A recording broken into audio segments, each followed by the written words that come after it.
சோழனும் நிலாவும் சந்தா வீட்டுக்கே போயிடுறாங்க. எங்கள் அண்ணனுக்கு உங்கள் சந்தாவை பொண்ணு கேட்டு தான் வந்திருக்குறோம் அப்படின்னு சொன்னதும், சந்தாவோட அண்ணன் சொல்கிறாரு, சோழனுக்கு சேரனுக்கா இருந்தால் நான் கண்டிப்பாக எங்கள் சந்தாவை தர்றேன். ஏன்னா எனக்கு ரொம்ப சந்தோஷம்தான், ரொம்ப நல்ல மனுஷன் அப்படின்னு சொல்லி சந்தாவோட அண்ணன் சொல்கிறாரு.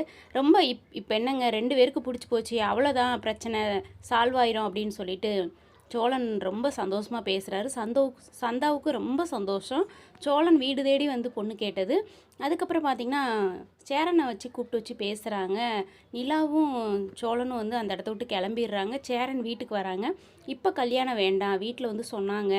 ஏன்னா நிலாவும் சோழனும் இன்னும் சரியாக வாழலை, அவங்க சேர்ந்து வாழ்ந்தால் தான் நம்மளுக்கு கல்யாணம். இன்னும் சந்தா எனக்காக நீ கொஞ்சம் பொறுத்துக்கணும் அப்படின்னு சொல்லி பார்க்குறாங்க. சந்தா அமைதியாக பார்க்குறாங்க. இப்படி தாங்க ப்ரொமோ போட்டிருக்கிறாங்க.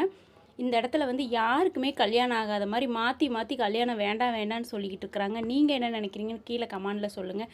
கடைசியாக பல்லவன் தான் ஃபஸ்ட்டு கல்யாணம் பண்ணி வீட்டுக்கு ஒரு ஆளை கூட்டு வர போகிறான் அப்படின்னு நிறைய பேர் கமெண்ட் சொல்லிக்கிட்டு இருக்கிறீங்க. நீங்கள் என்ன நினைக்கிறீங்கன்னு கமெண்டில் சொல்லுங்கள்.